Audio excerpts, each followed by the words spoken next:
Hey guys, in the last lesson we talked about how to dress up the 12-bar blues riff that goes along with the 12-bar blues progression, and now I'm going to show you how to start throwing in just some simple licks in between your blues riffs to give it even more life and to start, give you an idea of how to make up blues licks on your own that you can throw in throughout your 12-bar blues progression. Now, if you were paying attention in that little intro sequence, the little intro playing I did, you'll see basically two licks that I threw in between the riffs, and I'm just going to show you those two. And if you worked on the last lesson about spicing up your 12-bar blues riff, I'm using pretty much that exact same playing this right here.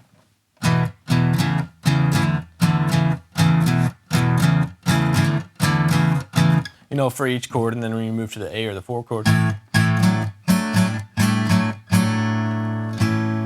And I'm just interjecting licks throughout that. So let me play the first little bit for you, and then I'll show you the lick.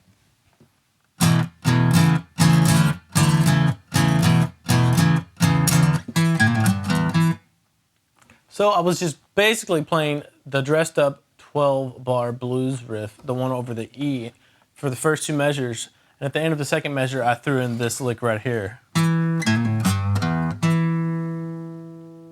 And all that is, and these licks, let me just tell you, are just using the open E blues scale, this one right here.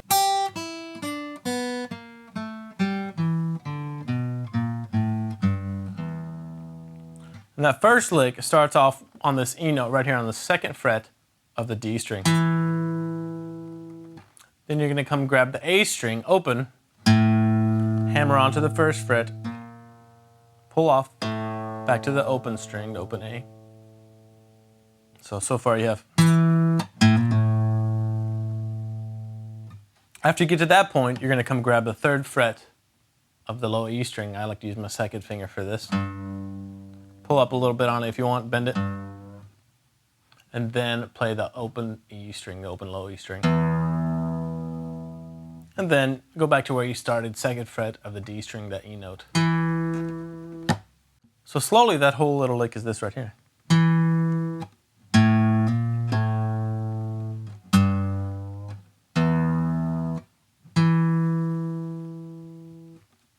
Now up speed. Now practice this slowly, guys, because you may be thinking, holy cow, how am I supposed to go? How am I supposed to transition that quickly? It takes a little bit of practice, and memorizing the riff and the lick really well separately before trying to put them together helps a lot too. So take it slowly and memorize the lick before you try to throw it in with the riff. Now the second 2 bars of the 1 chord, I stay on the same riff. And then I do the little lick again right before going into the 4 chord of the A chord. Only this time I don't leave out, I leave out the last E on the 2nd fret, so I just play and go right into the A chord, because that's on the downbeat. Oh, it would be the 5th measure of the 12-bar blues riff. Once you get to the A chord, you're gonna play the exact same riff over that we did in the last lesson. Once you get to this point right here, here is the little lick that I throw in over the A chord before we go back into the 1 chord again. Now that may seem a little bit fast to you, a little bit complicated, but again, if you break it down and just memorize one note at a time, it gets a lot easier. It starts off on the high E string, the 3rd fret of the high E string, with your 3rd finger, then pulls off to the open E string. Then it goes to the 3rd fret of the B string with the same 3rd finger. Then open E string again. So far you have. From there you're going to go to the 2nd fret of your B string. Play that note with your middle finger. And then you're going to hammer on to the 3rd fret with your 3rd finger.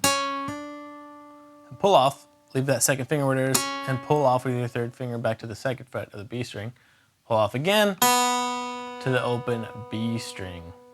So those notes just on that string would be a little bit slower. So the whole lick so far will be this.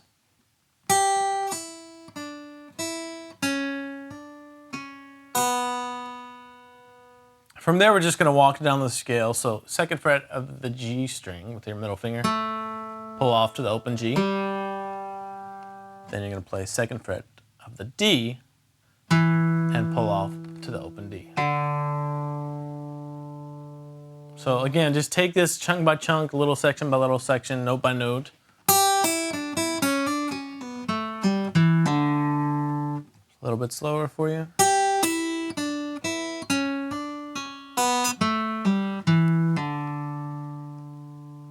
So that's the whole little lick. So let me play the riff over the A and then tag it with that little lick for you.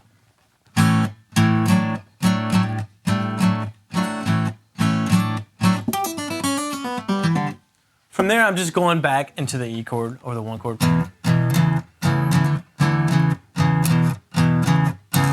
Once I get to that point, I'm doing a little walk up, open E string, then the 4th fret of the E string, open A, 1st fret of the A, and 2nd fret of the A with my 2nd finger. And I'm setting myself up there to play this B7 chord. I'm just finger picking that straight roll. But you can do whatever you want. You can strum it. I just do a little bit of roll. And then in this case, what I played at the beginning, it was just the A7 chord. Same roll with the finger picking stuff. And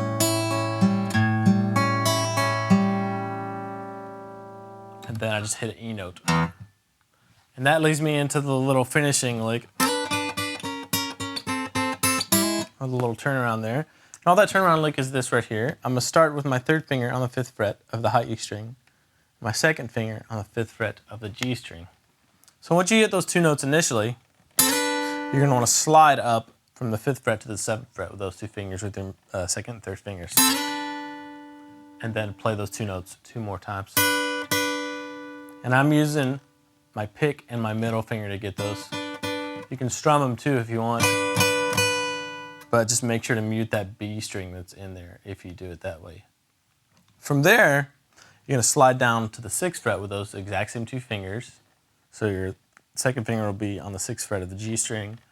Your 3rd finger will be on the 6th fret of the high E string, and play those 2 notes 3 times. Now, from there, just slide down to the 5th fret, those same 2 fingers, and play those 2 notes exact same on the G and E strings 3 times too. From there, take your fingers off and play just the G and E strings open. Just for a second, then you're going to come hammer on to the 1st fret of the G string. So you have open. To finish off the little turnaround lick, you're going to play the open A string, 1st fret of the A string with your 1st finger, and then 2nd fret of the A string with your middle finger, which is again setting you up to play this B7 chord. If you don't know that B7 chord, don't worry about it, it's in the tab. So you have then strum the whole B7. So that whole turnaround lick is this right here. I'll do it slow and then quick.